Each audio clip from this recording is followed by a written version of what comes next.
નમસ્કાર મિત્રો, હું નિકુંજ જાની ફરી એકવાર આપની સમક્ષ લોકજાગૃતિ, જનજાગૃતિ, દેશ વિકાસ અને દેશની રક્ષા માટેના વિચારો લઈને આવી ગયો છું. મારો વિચાર હું ખાલી આપ સૌ પૂરતો સીમિત ના રાખતા દેશના દરેક નાગરિક જોડે પહોંચે એવી મારી વિનંતી છે. એટલે આજનો મારો વિચાર છે કે દેશમાં જે પરિસ્થિતિ ચાલી રહી છે, જે ઓપન ક્રાઇમ ચાલી રહ્યો છે, એની આપણે ચર્ચા કરીશું. તો મેં પહેલાં એક નશાબંધી માટે દારૂ માટેનો એક વિડીયો મૂક્યો હતો, જે ઓપન દારૂના અડ્ડા ચાલે છે. અને ગઈકાલમાં જ ન્યૂઝમાં એક હતું કે ભાઈ એરપોર્ટ પરથી 3 કરોડ કે 30 કરોડનો કંઈક ગાંજો પકડાયો. આ જે સ્મગલરિંગ જે ચાલી રહ્યું છે એ કેમ ચાલી રહ્યું છે અને કોણ કરી રહ્યું છે?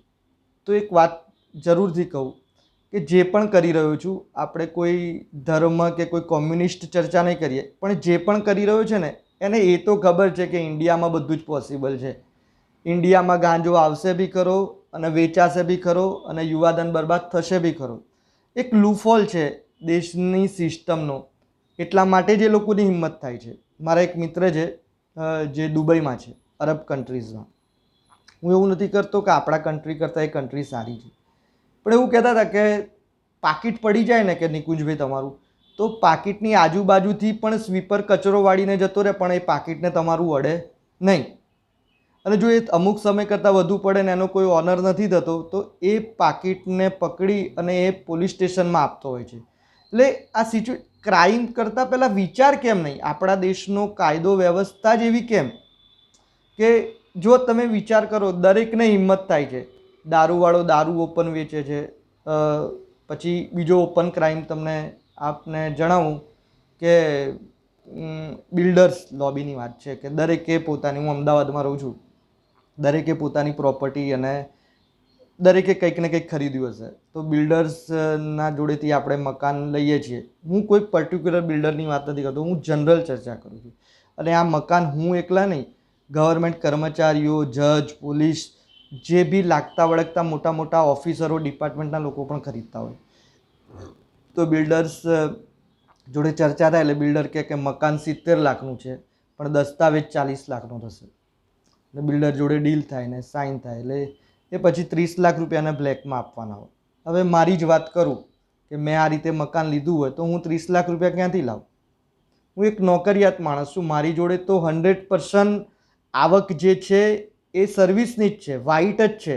અને ઇવન તો આપણા દેશની સિસ્ટમ અને વ્યવસ્થા તો તમે જો, સેલેરાઇડ પર્સનને તો પૈસા કપાઈને, ટેક્સ કપાઈને જ સેલેરી મળે, એટલે એને તો કોઈ પૈસાનો કોઈ મતલબ બ્લેક હોવાનો કોઈ ડાઉટ જ નથી.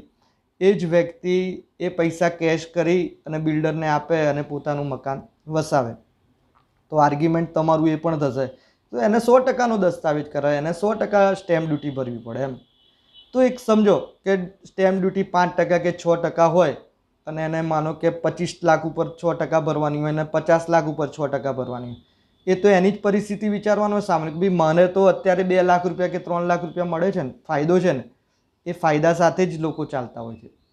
એટલે આ સિસ્ટમનો લૂફોલ છે. આ લૂફોલ છે, વ્યવસ્થા છે. સમજો, ઓછો દસ્તાવેજ કરવાની વ્યવસ્થા છે એટલા માટે લોકો ઓછો કરાવે છે.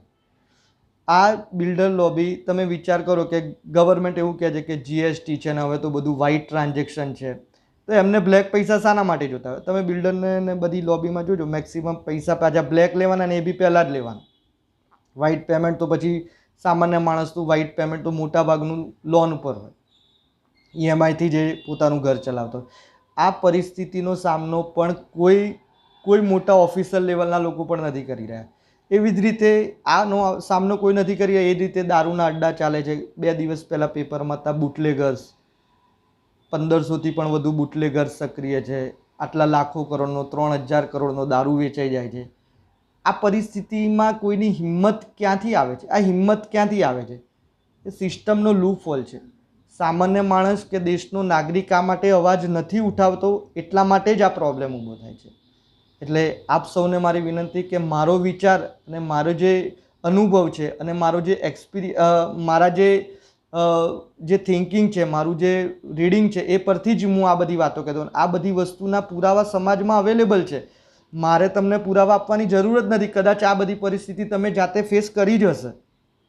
તો મહેરબાની કરીને સર્વને નમ્ર વિનંતી છે કે આ મારો વિચાર છે, આ વિચાર ક્રાંતિને છેક સુધી પહોંચાડો. અને ઇવન તો આપ સૌને એક જરૂરી વાત પણ કહી દઉં, ખરેખર આ બધી સમસ્યાઓ સામે લડવા માટે મારે પોતાને એક પ્લેટફોર્મની જરૂર છે. હું ક્યાંથી શરૂ કરું ને એ મને રસ્તો નથી મળતો. એટલા માટે જ મેં સોશિયલ મીડિયાનું હાથ પકડ્યો છે અને સોશિયલ મીડિયાના માધ્યમથી હું દુનિયાને, સમાજ જોડે મારા આ વિચારો અને મારા જેવા અનેક લોકોના વિચારો પહોંચાડવા માગું છું. માટે આપ સૌને નમ્ર વિનંતી છે કે દેશના વડીલો, આપના બાળકો અને દેશના દરેક નાગરિકને આ વિડીયો પહોંચે. અને ગુજરાતીઓને ખાસ વિનંતી કે મને સપોર્ટ કરશો તો જ દેશમાં કંઈક ક્રાંતિ અને વિચાર આવશે. આ વિચારને છેક સુધી પહોંચાડવો જ પડશે. જો દેશને આગળ વધારવો હોય, વિકાસને અટકાવવો ના હોય, દેશ પ્રત્યે આપ સૌનો પ્રેમ હોય, તો આપ સૌને નમ્ર વિનંતી કે મેક્સિમમ લોકોને મારો વિડીયો પહોંચાડો. હું આ લાઇક, શેર અને સબસ્ક્રાઈબ મારા માટે નથી કરી રહ્યો. મારો આ વિચાર છે, આ વિચાર ક્રાંતિને આગળ ધપાવવા માટે આપ સૌને નમ્ર વિનંતી કરી રહ્યો છું. મને એક પ્લેટફોર્મ મળે, મને એક સિચ્યુએશન મળે, એટલા માટે હું આ વિચારને તમારી સમક્ષ રજૂ કરી રહ્યો છું. એ સાથે જ આજનો વિડીયોનો અહીંયા અંત આવે છે. જય શ્રી રામ, જય શ્રી કૃષ્ણ, જય ભારત, જય હિન્દ, અસ્તુ.